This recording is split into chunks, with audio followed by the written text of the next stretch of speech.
All right, we have your pick a pile. We have got 1, 2, and 3. So go ahead and choose the pile that is speaking to you. All right, pile number 1.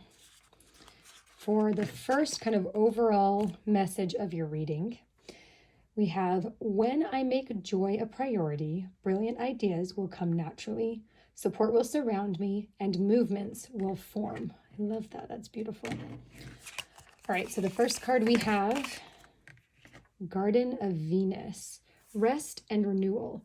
So I feel like for you, part of you bringing in these brilliant ideas, it's going to come when you are resting and having renewal. You definitely are in a space where you have lots of ideas. This garden is showing a lot of different things with different animals and different plants and whatnot. And so there's definitely a ton of ideas that you have, and you need to remember that you definitely have support when it comes to those. But in order to move forward in the best possible way, right now is a time for you to rest and gain clarity, okay? So we have some great opportunities coming your way with the caterpillar. So oftentimes I feel like these are opportunities that have stacked on top of each other. And this one, I mean, it's looking you like dead in the eyes, like saying that there is something amazing coming, something that's going to be bringing you a lot of fulfillment and, again, a lot of joy. It's interesting how well these two go together. There's lots of purple and the just the plants and stuff involved. So with this one, in order for this opportunity to come in, you need to close the door on something. There is something that needs to be completed or finished, and you have to be able to close the door to it to make space for whatever this new opportunity is. And that can be like a sad time, like closing the door to something. It can feel very final. It can be something that you may feel like you need to grieve about, whether it's like a business or a relationship. But definitely, if you are wanting this opportunity, you have to close the door. You have to have strength and know that better things are coming, okay? Lastly, we have the farther gate, a bold step forward. So again, after you've closed the door here, you need to take a big step forward in the direction that feels right to you. And I think that when you are getting this rest and relaxation, you're going to gain clarity into what that next step looks like, okay? And I don't know if you can see it here, but there's another gate. So you walk through the first gate, and then this opportunity is going to propel you to the second gate, which is great because that means that there's a lot of growth happening for you. And it's a time where you're going to be learning a lot and really having a really cool human experience, I think. So I just want to end with reading the overall message again, that when I make joy a priority, brilliant ideas will come naturally. Support will surround me and movements will form. So remember that when you come from a place of joy and also a place of rest and renewal, that's definitely what this is saying. All of these brilliant ideas are going to be coming to you, which is going to lead to opportunities. And then when you are able to close the door on something, and remember that when you close the door, you do have support surrounding you.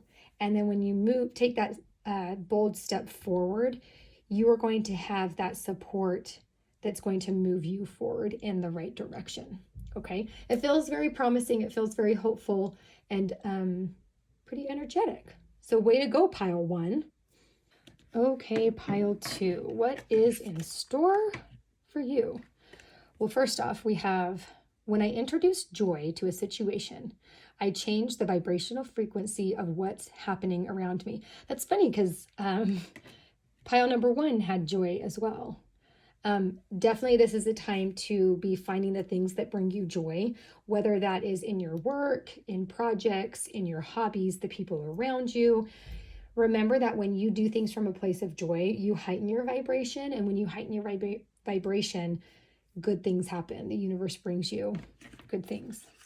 All right, so let's start off with, Cosmic Womb, the Divine Feminine. Definitely thinking that this creation or focus on joy needs to have kind of a delicate touch come to it.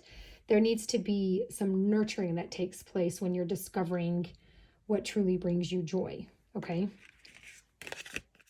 There definitely needs to be, you need to let go of your ego. We have vanishing mirror here, ego sublimination. When you are trying to discover what things bring you joy, it is a good opportunity for you to go inward and really forget about external influences. And we know oftentimes that the ego is influenced by external energy and influence. And so right now, it's a good time to be able to identify those things that are feeding your ego that are not bringing you joy and destroy them in whatever way that looks like. Maybe you're breaking the cord to them. Maybe you are energetically letting them go. All of those types of things, okay? When you are able to let go of the ego, that is when you're able to repair things. And I'm definitely feeling like there's a self-forgiveness that needs to happen for you guys to be able to find room for joy.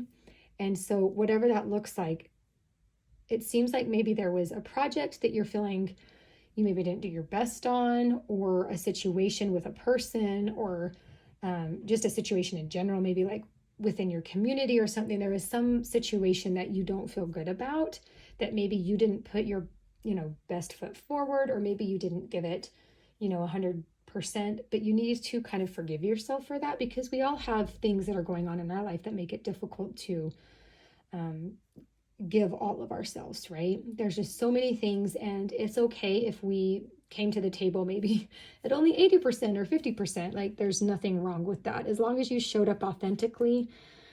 Even as I said that, though, I heard that, there could be situations that you just feel you handled wrong, and it is okay to forgive yourself for that, especially as you're letting the ego of that situation kind of die out, and you're maybe not listening to the ego anymore. Definitely, like, giving yourself that forgiveness is going to help with this, eliminating the ego, okay? Lastly, we have eyes of the eagle rising above the fray. So again, this is kind of being able to step outside of, like, being able to see outside of your external influences. So kind of rising above and being able to see that maybe there are people in your life that don't have your best interest at heart. Maybe see situations for the reality of what the situation is. And when you are coming, it's like all of these are in place, right? So when you can come to this with like a feminine type energy that's very nurturing, understanding, caring, and you're letting go of your ego and then forgiving yourself for whatever past things have happened, that's when you're able to kind of rise above and see the joy in your life and see the goodness, which is what your card is all about. This is your whole theme for this reading, right? Which is where I'll end it. When I introduce joy to a situation, I change the vibrational frequency of what is happening around me. And again, I just feel like this reading has just marked out the perfect plan for you to get to the joy within the situation. Okay, pile 2, I love you. Okay, pile 3, what do we have in store for you? To begin the practice of allowing, I must get out of the way and let Spirit give me direction. All right, so I'm feeling like you're going to have a lot of faith-driven messages here. All right, so horned cactus, resourcefulness. Ooh, okay. Right away, I was feeling this kind of acceptance that you have a lot of resources, but also that you get more resources and more support when you co-create with the universal energy, co-create with Spirit, if you will. And so I definitely think that if there is a situation that you are facing, you need to remember how resourceful you are, okay? And how much resources you have available to you right now. Whatever the situation is that you're going through, this process of maybe letting go a little bit, you need to come to it with this curiosity this curious energy, right? That anything is possible. And I think that it's important for you as you're moving forward in this and kind of giving way to this idea of letting spirit direct you. Remember that there's going to be direction with all aspects of your life, both the material world and your spiritual development, self-improvement, all of those things you can get guidance from and direction, okay? Yeah, again, so in the hand, the universe is your partner. Very much so this energy of co-creation, okay? And having faith in the universe, that the universe is here for you, and it has a power that is beyond your understanding, and that when you show that you have faith in it, good things are going to be coming, okay? Lastly, the covenant, so sacred contract. There has been a contract that you've put in place with Source, with Spirit, and they are wanting to help you through this process of kind of surrendering to the higher energy, the universal energy.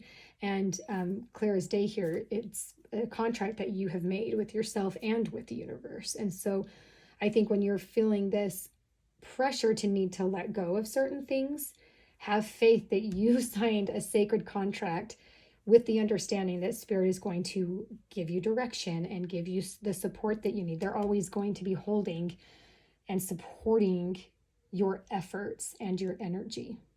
Okay, pile 3, I'm going to end with your overall card, which is to begin the practice of allowing. I must get out of the way and let Spirit give me direction. Pile 3, I know it can be difficult, but when you can step out of the way and let Spirit do all the heavy lifting, you're going to be much happier. I love you, pile 3, and I hope that you enjoyed this reading.